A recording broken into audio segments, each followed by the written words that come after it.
નમસ્કાર, આપ જોઈ રહ્યા છો સ્પાર્ક ટુડે ન્યૂઝ। બિચ્છુ ગેંગ પર કરવામાં આવેલા આક્ષેપો પાયાવિહોણા છે। યુવક દ્વારા ઘણા ગંભીર આક્ષેપો કરવામાં આવ્યા છે। પાર્થ શર્માના જણાવ્યા અનુસાર પાર્થના પિતા પ્રદીપ શર્મા કે જેઓ બિલ વિસ્તારમાં આવેલ વુડ સ્ક્રેપ વિલામાં પોતાના રહેણાંક મકાનમાં પરિવાર સાથે રહેતા હતા અને તેઓના વ્યાસ ફેમિલી સાથે સારા સંબંધ હતા। પાર્થના પિતાનું 3 જાન્યુઆરી 2021 અવસાન થયું। પાર્થના પિતાની 25 લાખ રૂપિયાની ફિક્સ ડિપોઝિટ કરાવેલી હતી। આ અંગે પૂરેપૂરી જાણકારી પાર્થને હતી। પાર્થ પેરોલ પર મુક્ત થતા ત્યારબાદ તેઓના પિતાની ફિક્સ ડિપોઝિટ બાબતે તપાસ કરતા તેઓને જાણવા મળ્યું હતું કે તેઓના પિતાના ફિક્સ ડિપોઝિટના પૈસા વ્યાસ ફેમિલી દ્વારા ખોટા દસ્તાવેજો બનાવી પિતાના બેંકમાં ફિક્સ ડિપોઝિટની રકમ મેળવી લેવા માટે જીમેલ આઈડી બનાવી બેંક અધિકારીને તેઓના પિતા પોતે હોવાની ઓનલાઈન જીમેલ દ્વારા ઓળખ આપી પાર્થના પિતાનો મોબાઈલ નંબર ચેન્જ કરાવી पंकज व्यासे પોતાનો નંબર દાખલ કરાવીને પાર્થના પિતાની ફિક્સ ડિપોઝિટની રકમ મેળવી લીધા હોવાના આક્ષેપ પાર્થ શર્માએ કર્યો હતો। પાર્થના જણાવ્યા અનુસાર ફિક્સ ડિપોઝિટના 25 લાખ રૂપિયા લેવાના હતા। તે પૈકી 4 લાખ રૂપિયા વ્યાસ ફેમિલી દ્વારા પાર્થને આપવામાં આવ્યા। ત્યારબાદ બાકી પડતા 21 લાખ રૂપિયા લેવાની વાત પાર્થ દ્વારા કરવામાં આવતા વ્યાસ ફેમિલી દ્વારા તેઓ પાસે પૈસાની વ્યવસ્થા ન હોય તેવું જણાવીને પૈસા મામલે તેઓના નિવાસ સ્થાને ચેક લેવા બોલાવવામાં આવ્યા અને ત્યારબાદ પાર્થ પોતાના મિત્રોની સાથે પંકજ વ્યાસના નિવાસસ્થાને ચેક લેવા ગયો ત્યારે પંકજ વ્યાસના બાળકો દ્વારા ચેક લેવા આવેલ પાર્થ તથા તેઓના મિત્રોના વિડીયો બનાવી લેવામાં આવ્યા તેવા આક્ષેપો પાર્થ દ્વારા કરવામાં આવ્યા હતા। પાર્થના જણાવ્યા અનુસાર આ ઘટનાને બિચ્છુ ગેંગ સાથે કોઈ લેવા દેવા નથી। વ્યાસ ફેમિલી પૈસા આપી શકતી ન હોવાને કારણે બિચ્છુ ગેંગ પર કરી રહેલ હોવાના આક્ષેપો પાયાવિહોણા ગણાવ્યા હતા। આ અંગે પાર્થ દ્વારા અગાઉ પણ ફરિયાદ કરવામાં આવેલ છે પણ તેના પર કોઈ કાર્યવાહી કરવામાં ન આવી હતી। ત્યારબાદ આજે વ્યાસ ફેમિલી દ્વારા પોલીસ મથકમાં ગયા બાદ પાર્થ પણ અટલાદરા પોલીસ મથક ખાતે ફરિયાદ કરવા પહોંચ્યો હતો અને પાર્થ દ્વારા ન્યાયની માંગ કરવામાં આવી। વ્યાસ ફેમિલીના વિરુદ્ધમાં ગુનો દાખલ કરવામાં આવે તેવી માંગ પણ કરવામાં આવી। આવો સાંભળીએ પાર્થ શર્મા તથા તેઓના મિત્ર કે જેમના નામનો પણ ઉલ્લેખ કરવામાં આવેલ હોય એવા ઇલિયાસ અજમેરીએ આક્ષેપો સાથે પ્રતિક્રિયા આપતા શું જણાવ્યું। मामला ऐसा है, मेरा नाम पार्थ शर्मा है। मेरे एक फादर की एफडी थी जो एसबीआई बैंक के अंदर थी और पंकज व्यास और पूर्वी व्यास ये दो जन मेरे पड़ोसी है। ये लोग मेरे फादर के साथ इनके रिलेशन थे तो ये मेरे फादर का सब कुछ संभालते थे। तो इन लोगों ने क्या किया, मैं कुछ कारण सर जेल के अंदर गया तो जेल में जाने के बाद मैं वापस पेरोल पे निकला। पेरोल पे निकलने के बाद जैसे ही मैं बैंक में गया वो पैसों के लिए, क्योंकि मेरे को वकील को पैसा देना सब देना था, तो मैं बैंक पे जैसे ही गया एसबीआई के अंदर में जैसे ही गया तो वहाँ पे मैंने देखा कि बैलेंस 0 हो चुका है, उसके अंदर कुछ भी नहीं है। तो मैंने वहाँ से डिटेल मांगी, मेरे को ये सब कुछ दो। तो बोले इसके अंदर मैंने मोबाइल नंबर दिया उनको कि ये मोबाइल नंबर से अकाउंट खोलो, तो बोले ये मोबाइल नंबर नहीं है। फिर मैंने उनको डिटेल्स दी, सब मेरे फादर का आधार कार्ड पैन कार्ड सब कुछ दिया। तो उन लोगों ने बोला ये नंबर नहीं, ये वाला नंबर है। तो ये वाला नंबर जैसे ही मैंने देखा तो मैंने देखने के बाद मेरे को पता चला कि मैंने बोला ये नंबर पंकज व्यास का कैसे अंदर आया। अब पंकज व्यास ने अपना नंबर ऐड करके वो अकाउंट के अंदर वो अकाउंट को ऑपरेट किया, जिसमें से उसने अपने नंबर से यूपीआई आईडी बनाई और 25 लाख रुपए 1 महीने के अंदर उसने निकाल लिए। ये मेरे पास स्टेटमेंट है, ये मेरे पास सब पूरा हुआ है। तो उसमें पंकज व्यास का नंबर अंदर ऐड कैसे हुआ, क्योंकि काफ़ी ध्यान रखते हैं बैंक के अंदर भी। वो एक्चुअली मेरे फादर उसके रिलेशन थे, वो उनके सब काम वाम करता था, तो वो उनके थ्रू उनको कुछ गया होगा। तो वो बात अलग है भाई, मेरे को नहीं पता कि कैसे क्या नंबर ऐड हुआ। वो उसने ऑनलाइन किया क्या किया। मैं बैंक में गया तो बैंक में मुझे ऐसा बताया गया कि ऑनलाइन रिक्वेस्ट आई है आपके फादर के जीमेल में से कि हमको नंबर चेंज करना है। तो बैंक ने उसको बैंक समझी कि हाँ ये ओनर ही है, तो ओनर जब रिक्वेस्ट करेगा तो बैंक ने वो नंबर चेंज करके दिया। अब बैंक को वो कोई वर्चुअली जाके इसने नहीं मिला, ऑनलाइन सब कुछ किया।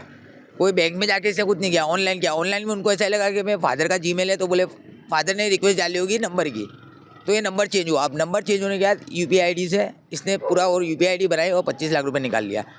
फिर मैं जब जेल से पेरोल पे निकला बाहर ये पैसों के लिए, तो मैं गया वहाँ बैंक के अंदर। तो बैंक के अंदर में जैसे ही गया तो बैंक बोले ये पैसा सब उड़ चुका है, पैसा नहीं है। तो मैंने बोला ये किसने क्या किया, तो बोले ये नंबर बताता है अकाउंट के अंदर। तो मेरे को ये नंबर पता था कि ये पंकज व्यास का नंबर है, तो मैंने वहाँ से आइडेंटिफाई किया कि ये पंकज व्यास है। फिर मैं गया उसके वहाँ पे पंकज के पास, मैंने बोला तूने ऐसे ऐसे करके मेरा पैसा निकाल दिया। फिर मैंने एक फरियाद की, उसकी वाइफ भी इन्वॉल्व थी। उसकी वाइफ के जैसे हम लोग घर में गए तो वो बोली कि ना हाँ आपका पैसा हमने अच्छी जगह पे इन्वेस्ट किया हुआ है, आपके फादर का पैसा, आपको आपका पैसा मिल जाएगा।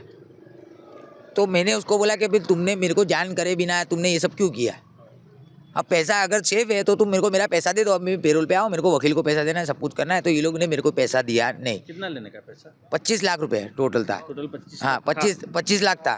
तो फिर मैंने पुलिस में अर्जी करी, ये लोग मेरे को उल्लू बनाते रहे। मैंने बोला मैं पेरोल 14 दिन की पेरोल पे आया हूँ, उसके बाद मेरे को चले जाना है, तो तुम मेरे को फटाफट मेरा ये कर दो, और मेरी पेरोल खत्म हो जाएगी तो फिर मैं कुछ कर नहीं पाऊंगा। कितने साल से केस चलता है वैसे? ये पैसे कब डिडक्ट हुए, कब निकले, ऐसा कुछ ये डेट बताइए। ये 2022 में हुआ है, 26 तारीख को। देखो उसमें 26 तारीख की लिखा हुआ है। बोलो 22 का मैटर है, मांजिलपुर में अर्जी भी आपे છે। अरे 22 का मीटर है, 26 तारीख के ऐसा कुछ है। ये देखो, ये है मेरे फादर का अकाउंट का आगे का हिस्सा, इसके अंदर ये इसका नंबर मेंशन कर रहा है। ये नंबर से मेरे को आइडेंटिफाई हुआ कि ये पंकज ने सब गेम किया है, अच्छा अच्छा अच्छा। पंकज और इसकी बीवी ने। इसमें इसको लेके आपने कुछ पुलिस स्टेशन में कुछ कंप्लेंट की हो तब, जब? हाँ मैंने किया। जब मैं पेरोल पे बाहर निकला, जब मैंने देखा कि ये सब उड़ चुका है, तो मैंने police station, Manjalpur police station में अर्जी डाली, और मैंने जेपी में भी डाली। तो मांजलपुर में मेरी अर्जी ली गई, और मेरी अर्जी लेने के बाद उसको पंकज को बुलाया गया। अब पंकज को जैसे ही बुलाया गया, पंकज ने आके सब कबूल लिया कि हाँ मैंने ऐसे किया है सब कुछ। फिर उसने 4 लाख रुपए वहाँ पे दिया मेरे को, कैश दिया के चेक से? 1.5 लाख रुपए कैश दिया, और एक गाड़ी दी, स्विफ्ट डिजायर। अच्छा। स्विफ्ट डिजायर गाड़ी दी। तो 4 लाख रुपए का 2.5 लाख रुपए में गाड़ी बिकी, और 1.5 लाख रुपए इन लोगों ने कैश दिया। पुलिस स्टेशन में हमारा समाधान हुआ, और बोला बाकी का अमाउंट हम 3 महीने के अंदर चुका देंगे। बाकी का कितना? बाकी का 4 लाख दिया, 21 लाख रुपए बचा। अच्छा। तो इन लोगों ने बोला कि हम लोगों ने ये 3 महीने में चुका देंगे। पुलिस स्टेशन में समाधान हुआ। उसके बाद मैं चले गया पेरोल से, मैं वापस जेल चले गया। अब मैं जेल जाने के बाद इन लोगों ने 3 महीने कुछ भी हुआ, इन लोगों ने 1 रुपया दिया नहीं। फिर 1.25 साल बाद मैं छूटा जेल में से। अभी छूटेगा? हाँ अभी मैं छूटा, 2 महीना हुआ मेरे को। 2 महीने से मैं इसके घर जाके इसको कांटेक्ट करके ये बोलता मेरा पैसा दे दो भाई, बाकी का पैसा तुमने दिया नहीं, तुमने 3 महीने में बोला था, पुलिस स्टेशन में समाधान किया, तुमने 3 महीने में बोला, आज ये 1.5 बरस हो गया, तुम पैसा नहीं दे रहे। तो फिर ये मेरे को घुमाता रहा कि बोले हाँ मैं कर देता हूँ। फिर मैं कंटाल के वापस मैंने अटलातरा पुलिस स्टेशन में अर्जी डाली। उसको निवेदन के लिए बुलाया पुलिस वालों ने। तो निवेदन के लिए बुलाया, तो वहाँ पे भी इसने कबूला सब कुछ कि हाँ मैंने किया है और ये पैसा हम उसको दे देंगे। तो उसने बोला कि शनिवार को बुलाया था, तो सोमवार को बोले 1 लाख रुपए दे देंगे, और बाकी का जो अमाउंट बचा है वो हम लोग 1 महीने के अंदर अपने पे लोन करा के कुछ भी करके इसको पैसा दे देंगे। ऐसा करके ये पुलिस स्टेशन से निकल गए। तो पुलिस वाले ने मेरे को ऐसा बोला कि भाई मंडे को इसका नहीं आएगा तो अपने अर्जी कर देंगे, लेकिन मंडे को पैसा नहीं आया।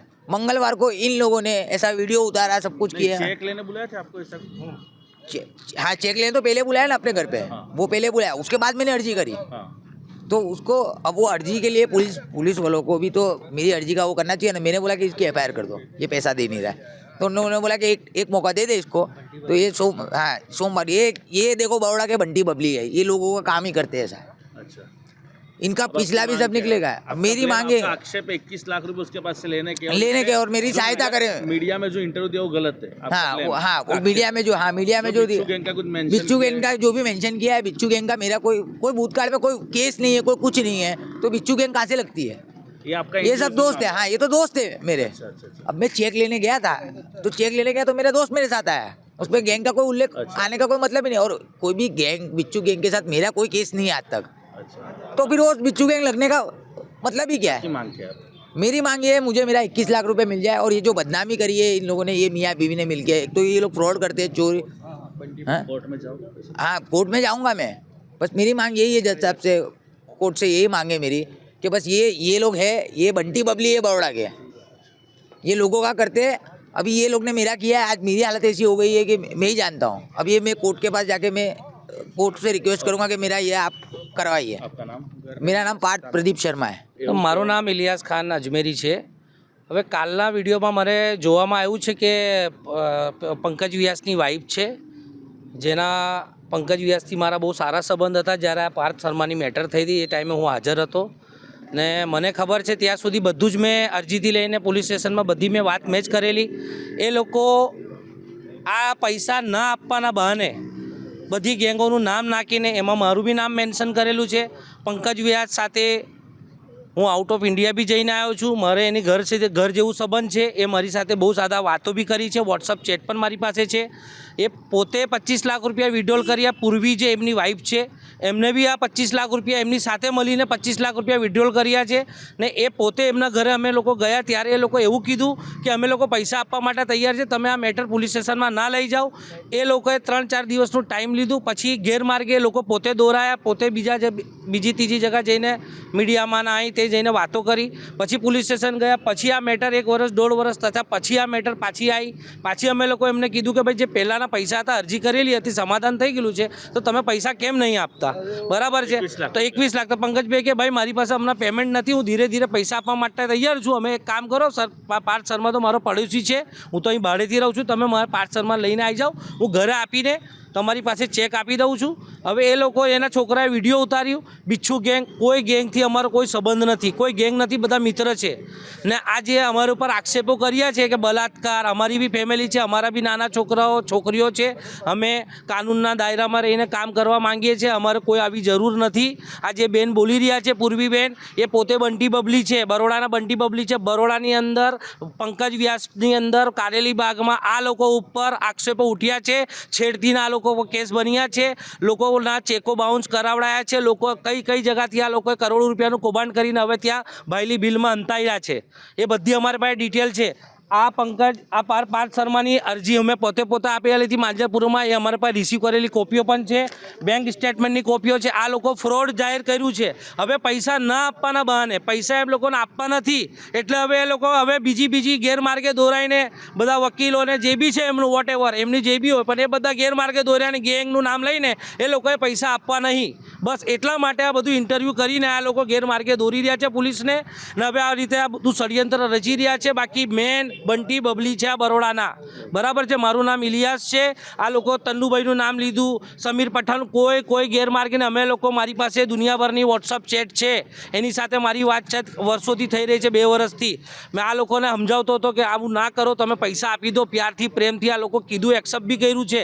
હવે એ લોકોએ પૈસા આપવાની નીતિ નથી. કોઈ માણસનું ઘર પાસે છે, આ ઘરમાં મીટર નથી, આ ભાઈના પૈસા નથી. જેલમાં છૂટ્યા પછી આ લોકો આ હોટલમાં રહે છે. 1 મહિનાથી હોટલનું બિલ બી તમને બતાવું છું. 1 મહિનાથી હોટલમાં રોકાયેલું છે. આના પોતાના બાપના પૈસા લોકો વાપરી ગયા છે, તો આ ખોટી વસ્તુ છે ને. આપની માંગ શું? અમારી માંગ એ છે કે અમારે પૈસા મળે તો ઠીક છે, ને તો કાયદેસર આ બંટી બબલીને FRI દર્જ કરવા અમારી માંગણી છે.